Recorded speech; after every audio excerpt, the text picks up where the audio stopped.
remercie pour ce vote. Je souhaite dédier ce moment à toutes les familles endeuillées à cause du coronavirus, à nos amis ou membres de nos familles disparus. Dans cette période particulière, et en accédant à la fonction de maire et de conseillers municipaux, il est bon de penser à celles et ceux qui manquent. Il est juste de se rappeler que nous sommes des êtres fragiles. Il est important de marquer ce début de mandat en soulignant qu'il y a des morts à cause des maltraitances d'un système économique sur la nature et sur les êtres humains. Je vais donc vous demander d'observer un moment de minute de silence en hommage à toutes les personnes disparues.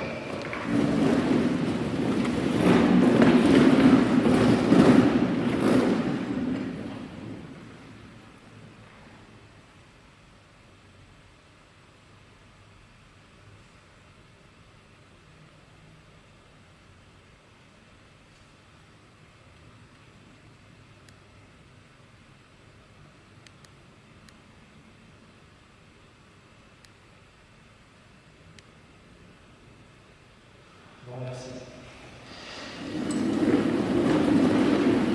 Contrairement à 2014, je sais qu'aujourd'hui, qu'être élu maire de Gennevilliers, je sais ce que c'est. Je ressens donc beaucoup d'émotions devant cette confiance que la majorité du conseil municipal vient de me confirmer par ce vote.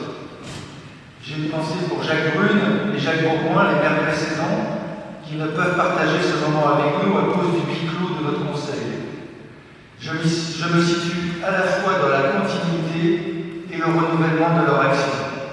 Je pense aussi à Lucien Lanternier, à qui nous devons cet esprit d'audace populaire ancré dans notre ville. Merci à vous toutes et tous pour vos votes qui me placent en animateur de notre équipe municipale.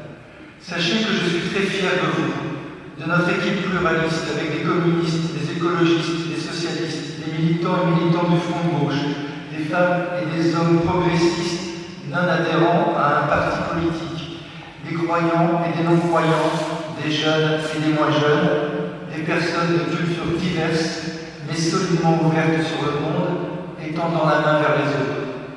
Je suis fier de vous qui êtes à l'image de notre ville, fier de vous qui avez comme ligne de conduite le bien commun et comme objectif la tenue de nos engagements de campagne, comme état d'esprit la solidarité, la loyauté et la combativité. Merci à vous toutes et tous. Ces premiers mois de pandémie vous avez déjà montré que vous étiez des femmes et des hommes de terrain, de proximité. Je pense aussi aux élus de l'équipe précédente qui ont beaucoup donné, qui nous ont légué un bilan apprécié et qui ne peuvent pas être parmi nous aujourd'hui. Soyez sûrs que nous ne nous laisserons pas priver d'une fête pour dire merci à celles et ceux qui ne sont plus élus, pour avoir le plaisir de partager un moment de joie après notre élection dont l'épidémie nous a privés. Nous le ferons dès que cela sera possible. Cette émotion est aussi fortement teintée d'esprit de responsabilité. En effet, je sais pour l'avoir vécu pendant 6 ans, qu'être maire, c'est 24 heures sur 24 au service des Gennevilloises et des Gennevillois. C'est au service de toutes et de tous, qu'ils aient voté ou non pour nous. C'est à la fois des moments très passionnants, très enthousiasmants, mais aussi très contraignants, très contrariants. Merci à ma famille qui m'accompagne et me soutient, à ma femme, à nos enfants, à mes petits-enfants. Merci d'accepter de me partager avec Gennevilliers. Et je suis heureux d'avoir une famille qui, comme moi, considère qu'on ne peut pas être tout seul, replié chez soi, sans s'occuper du bien commun. Merci aux électrices et aux électeurs de Gennevilliers qui ont permis une élection de premier tour avec 58% des suffrages.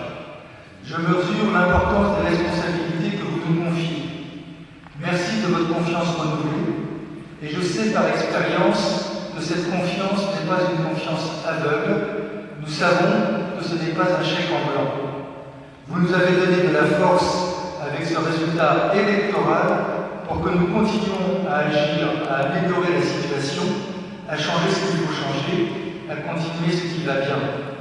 Vous nous avez donné de la force pour pendant 6 ans, et avec vous, agir avec détermination pour faire respecter, pour vous faire respecter et pour faire respecter Gennevilliers. Permettez-moi de remercier les centaines de militantes et de militants communistes du Front de gauche, socialiste, écologiste, les centaines de Gennevilloises et de Gennevillois qui n'appartiennent à aucun parti, mais qui se sont engagés de nos côtés. Cette victoire électorale est aussi la leur, c'est celle de leur investissement, de leur action bénévole. Merci à toutes celles et ceux qui m'ont reçu aussi dans des mini-débats d'appartement. Merci aux 2500 membres de notre comité de soutien, aux centaines de personnes qui ont travaillé avec nous sur notre programme. Nous continuerons de les associer pendant le mandat. Je veux dire merci au personnel communal de toutes catégories et de tout secteur de travail pour le sens du service public dont ils ont su faire preuve pendant la pandémie et pour ce que nous avons fait et ce que nous ferons ensemble tout au long du mandat. Je voulais aussi vous féliciter, Monsieur Nkounda, car vous avez mené, vous l'avez dit, une grosse campagne. Vos militants et militantes n'ont pas compté leur temps, vous avez fait le maximum. Cela vous a permis de modifier les rapports de force à droite, puisque le DI, avec 15%, devient le premier groupe de droite devant les Républicains. Mais les électeurs ne vous ont pas suivi dans votre souhait de nous imposer un deuxième tour. Je sais que Mme la Richesse, elle, a de la peine puisqu'elle a perdu 2 élus à votre profit. Sachez que je respecte sa pugnacité à essayer de faire vivre ce qu'elle appelle une droite sociale. Bravo, Monsieur Lachili, et je vous remercie pour votre participation avec votre groupe à notre élection. Avec ce scrutin, vous avez retrouvé vos 3 élus du mandat précédent. Je veux dire à l'opposition municipale, de droite comme d'hiver gauche, que nous la respecterons. Les 36 élus de la majorité municipale sont attachés à la qualité du débat d'idées, car c'est le socle de la démocratie. Nous n'avons pas les mêmes opinions, nous n'avons pas les mêmes objectifs, et il est important que le débat sur le fond ait lieu et en public. C'est pour ça, et c'est pourquoi, comme dans le mandat précédent, nous laisserons de la place à l'opposition dans les commissions et les conseils d'administration de manière bien plus importante que ce que la loi oblige et bien plus que ce qui est fait à l'opposition de gauche dans les villes gérées par le pays et les Républicains. Nous mettons-nous ainsi en adéquation nos paroles et nos actes. La majorité municipale sera attentive à mettre en œuvre son programme, car c'est son engagement envers les électrices et les électeurs.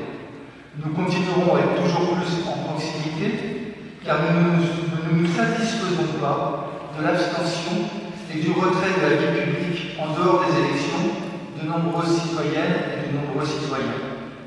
Ce que nous vivons depuis 3 mois avec l'épidémie nous renforce dans l'idée que l'on ne doit pas continuer à vivre comme cela avec une nature et des êtres humains maltraités par un système économique libéral. Il faut que la population dans son ensemble réinvestisse la politique pour reprendre la maîtrise de son destin. L'élection est passée et nous avons encore beaucoup de travail pour améliorer la vie ici. Nous voulons que nos enfants et nos petits-enfants puissent continuer d'habiter ici à Gennevilliers, dans la métropole du Grand Paris. Cela nous pousse et nous poussera à agir contre la spéculation immobilière, à défendre le droit à un logement social de qualité, à développer l'accession sociale. L'enjeu est de taille, il s'agit tout simplement de défendre le droit à la ville, le droit à la métropole pour les couches moyennes et les couches populaires. C'est aussi un enjeu social, c'est un enjeu social, mais c'est aussi un enjeu écologique et de mode de vie. Un enjeu écologique car il faut cesser d'éloigner les gens de leur lieu de travail. La pollution s'aggrave à chaque fois que l'on éloigne les travailleurs de leur lieu de travail. Ce sont aussi des terres agricoles qui disparaissent avec l'étalement urbain. C'est un enjeu de mode de vie, car il y en a assez de passer 1, 2 ou 3 heures dans les transports. Il y en a assez, car c'est du temps de moins pour nos familles, pour nos enfants, pour nous cultiver, pour l'accès aux loisirs, pour la solidarité dans les quartiers et la ville. Oui, il faut changer cette façon de vivre en ville. Il y a des sujets sur lesquels nous devons localement changer de braquet. Je pense à l'enjeu environnemental. Il ne s'agit pas de faire un peu plus, mais de faire beaucoup plus et différemment. Notre collectivité locale doit mieux maîtriser son impact carbone pour le diminuer fortement. Je pense au développement du bio, à la création d'une régie agricole pour essayer de fournir nos cantines et nos marchés avec des produits bio et de proximité. Je pense à la création d'une trame de la biodiversité qui traversera notre ville. Nous écoutons et nous entendons les jeunes Lilloises et les jeunes Lillois qui disent, comme tous les habitants de la métropole, la vie en ville est trop dure, et il y en a assez d'être stressé en permanence, assez de l'individualisme, assez de l'anonymat qui développe du repli sur soi, assez des incivilités insupportables au quotidien, assez de ne pas se sentir respecté comme être humain. C'est un défi que nous vous proposons de relever avec ce mandat. Inventer ici, à Gennevilliers, une nouvelle façon de vivre en ville, plus respectueuse de l'environnement, plus respectueuse des êtres humains. Nous avons les moyens et l'audace de le faire à Gennevilliers. Nous avons de bonnes bases. Ce qui s'est passé pendant le confinement nous le montre. La très grande majorité de la population est généreuse, solidaire, combative et courageuse. Nous pouvons ensemble relever ce défi de vivre en commun dans la fierté de toutes nos différences. Nous pouvons ensemble converger et nous donner de la force, rassemblés pour un projet de ville original. Vivre à Gennevilliers est un choix positif, un choix de vie, un choix de ville. Nous pouvons avancer sur le terrain de la coéducation pour faire en sorte que tous les adultes forment une communauté éducative autour des enfants pour donner le meilleur à chacun d'entre eux, favoriser le développement et l'émerveillement de l'enfant autour de partage de savoir. Nous pouvons avancer sur le terrain du respect mutuel entre les générations, entre voisins, entre femmes et hommes, entre habitants dans la ville et entre les citoyens, le respect de l'environnement comme des façons de vivre différentes. Nous devons travailler au développement du lien social, au plaisir de se parler, de s'entraider, de s'écouter, d'agir ensemble pour le bien commun. Dans ce cadre, le service public est un puissant vecteur d'égalité et d'accès aux droits que nous défendons. Notre équipe municipale vous propose d'avoir cette audace d'inventer, de décider qu'ici, on ne fait pas seulement un peu plus ou un peu moins qu'ailleurs, mais différemment. Nous aurons le courage de déployer des politiques qui viseront à courir après le bonheur plutôt qu'après l'argent ou la société de consommation. Nous travaillerons ensemble à une frugalité heureuse. Bref, vous l'avez compris, nous avons beaucoup de travail et donc je vous souhaite à toutes et tous, à tous les membres de notre conseil, majorité comme opposition, un très bon mandat pendant ces 6 prochaines années. Merci de votre attention.